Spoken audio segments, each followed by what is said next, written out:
guys, Michael here. I know I talk a lot about all the mods that I think add value to trying to improve the siege battles in Warhammer 3, and I've made quite a few videos about this through the months of, well, particularly through the last 6 months or so, I would say, on this channel. But I was having a conversation with somebody, a friend of mine actually, who is just starting to get into this game for the first time. And they made an interesting comment to me, which was we started talking about siege battles, we started talking about mods, and I started talking about the mod list that I use and some of the different mods I've made videos for. And they said, what if you could only pick one mod? And the reason for this, I actually had to stop and think about it, but it made sense. Basically, when you start thinking about adding mods to this game, you're kind of choosing to go down a rabbit hole, right? I mean, there's so many different mods out there that you can start to think about adding, and it can very quickly get out of control. And they just wanted to start out simple. So they said, what if you could only pick one mod? What if, I'm a new player, I want to start using mods now, but I want to start out slow and not just get completely out of hand with it. What is one mod that you would choose to add? So I gave it some thought, and it's really not an easy choice because there's a lot of different problems in siege battles. There's a lot of different problems that mods can fix, and of course there's a few more that mods can't fix. AI pathfinding, for example, is just so terrible. I've done a video on that as well. The AI pathfinding is just at its absolute worst in siege battles, and there's no mod that can fix that. CA is going to have to fix it themselves.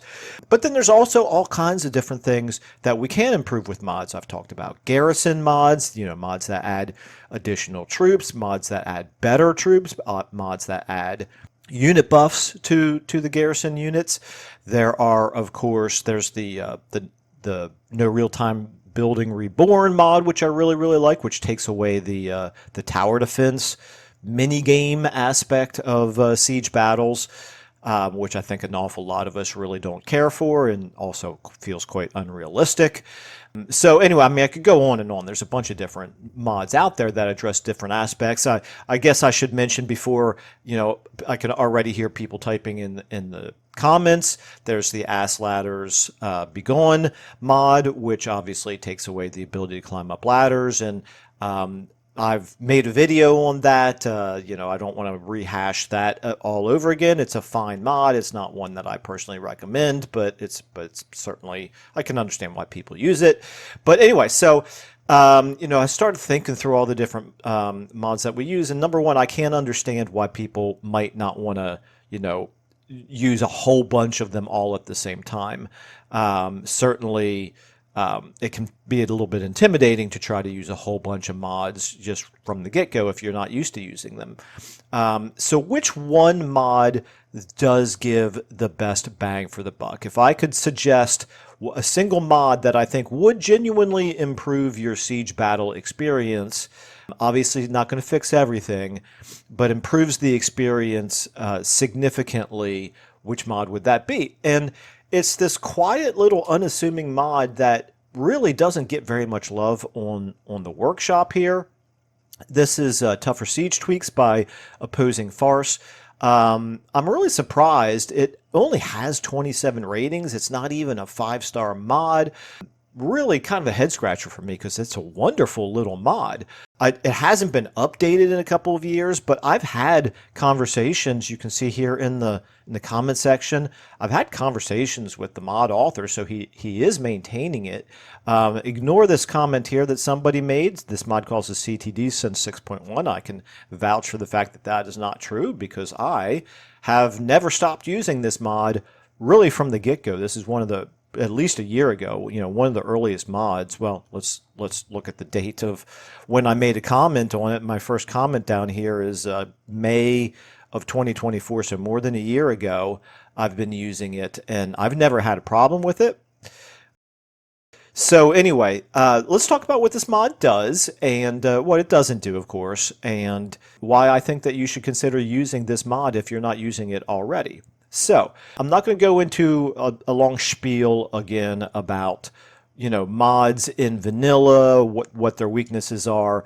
The main thing that I want to point out is, of course, that sieges are not punishing enough for the attacker. I'm just going to leave it at that. I've got plenty of other videos out there that go into a lot more detail than that. If you're somebody who disagrees with that concept, who doesn't think that siege battles should be more difficult for the attacker, then you're not going to like this mod, and I'll go ahead and save you the time of watching the rest of this video.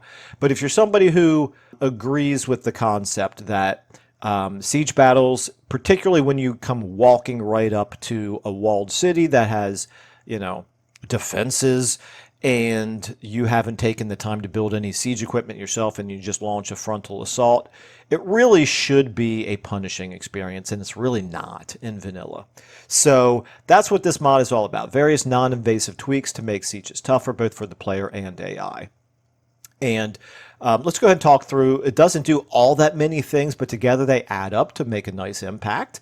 So let's go ahead and go through these really quickly. And of course, in the background, we've got some footage of some siege battles that I have done on this channel that are using this mod. So you can kind of see it in action. So first thing it does here, mod aims to tweak sieges to generally be less forgiving to the attacker, but through tweaks that are meant to be compatible and not stray from vanilla balance drastically. So, for example, it's not going to stop that tower defense minigame. It still allows the same basic flow of a battle to happen the way that it does in vanilla, which is you build up supplies, you can continue to build towers and barricades while the action is going on. Like I said, this mod doesn't do everything, but what does it do? Towers now have a firing arc of 180 degrees. No other changes to the tower ranged attacks, such as range and damage. Ladders now take twice as long to climb and are twice as exhausting. I want to compare this to the Ass Ladders Be Gone and why I think this is a better solution. Again, I don't find the fact that so many units can just pull ladders out of their behinds to be all that unrealistic. I mean, it doesn't look good visually to see them just magically appear in their hands, but I mean, to me, it's an abstraction that the game does. Realistically speaking, ladders are incredibly easy to build. Armies built them all the time in a very short period of time.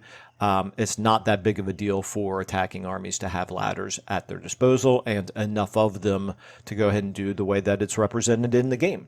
So instead, what I don't like about the vanilla wall climbing is that it happens too quickly and it's not punishing enough. So yeah, it does give you a little bit of a disadvantage as the attacker.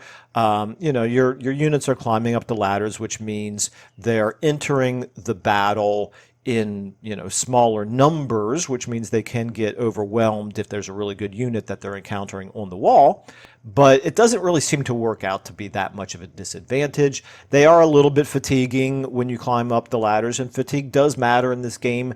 But what this mod does is it makes climbing up the ladders slower, and it makes it twice as exhausting. And I think that's a better solution. So what that means is your units are going to be, as he points it out right here, okay, leaves attackers exposed for longer, increases the chance that their vigor is fully depleted, adding incentive for use of siege equipment other than butt ladders. This also makes it harder for attackers to get a foothold at the top of a ladder if there are defenders, since they arrive more piecemeal. And I think that's really something to give, that gets overlooked a lot, but it really does make a huge impact when your unit is very slow to get up there on the wall. We already know how bad the pathfinding is, and you really shouldn't be trying to give them attack orders right away as soon as the first soldier or two gets up there at the top of the wall. So it takes just longer for them to become a cohesive fighting unit on the top of the wall, which means it's better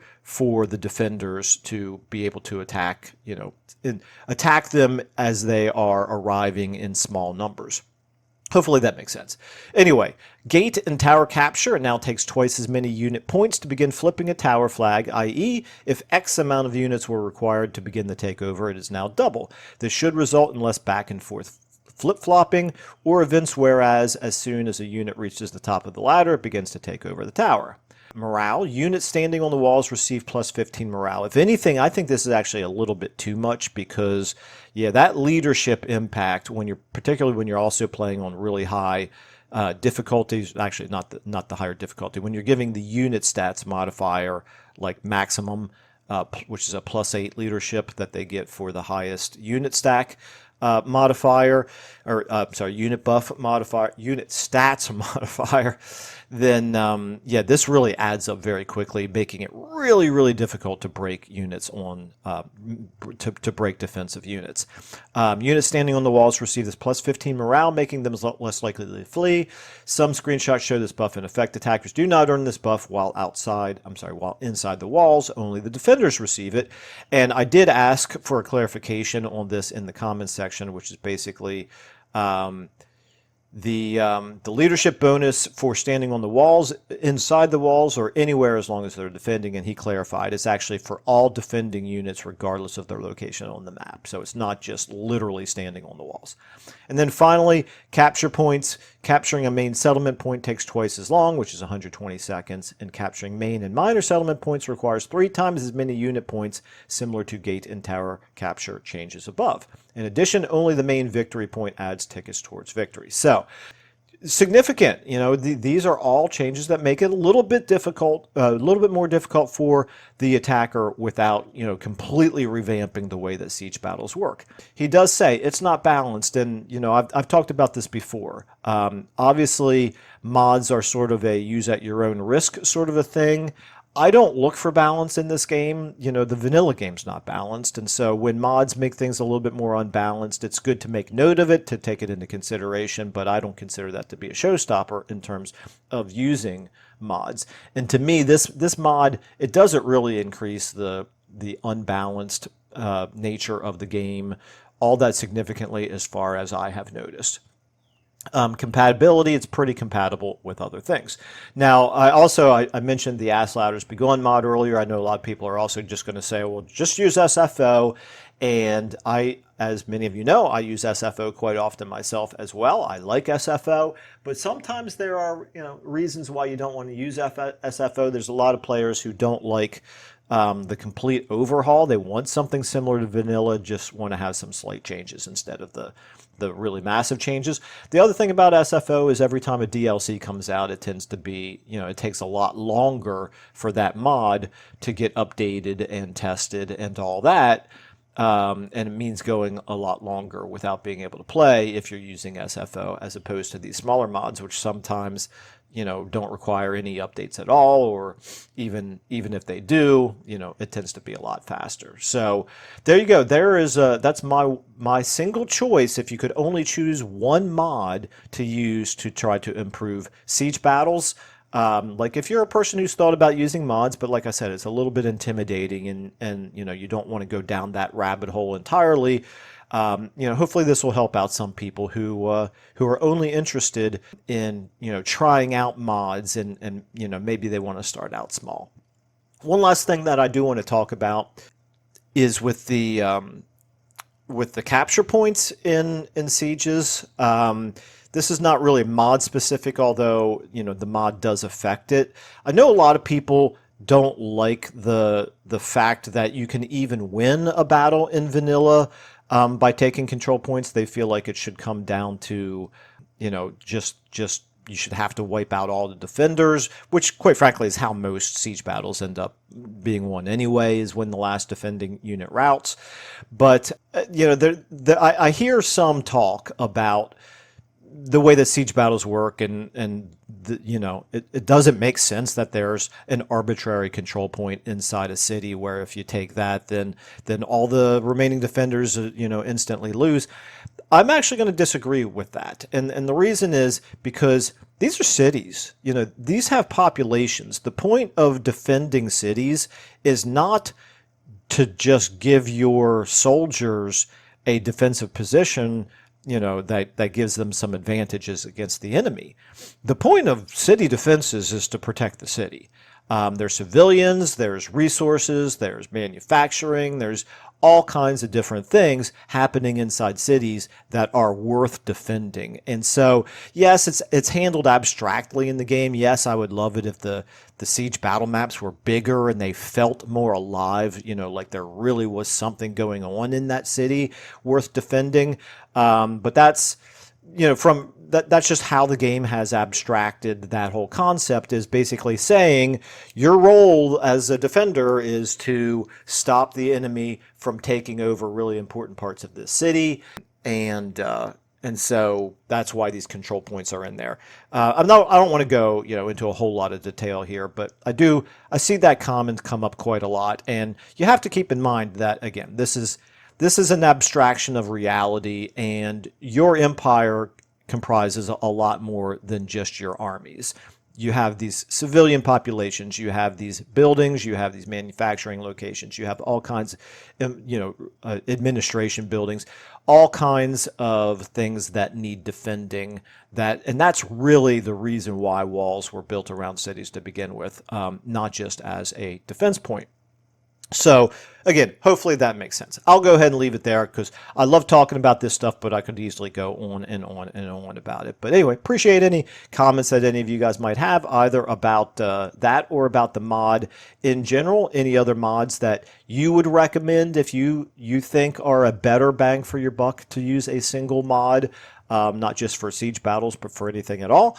Any mods that you might want me to do some more mod review videos on, or something like that, or just videos in general, just please feel free to let me know. I'm always accepting ideas, and many of these videos that I've been doing recently have been based on ideas that people have given me feedback on. So, all right, anyway, I'll go ahead and leave it there. Thanks everybody so much for watching and listening, and I will see you all in the next video.